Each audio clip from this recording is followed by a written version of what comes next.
Imagine you are paid $20 per hour and your boss decreases your pay 10%.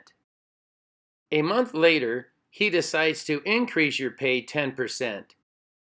How much per hour would you be earning? If you need to, take a moment to think about it.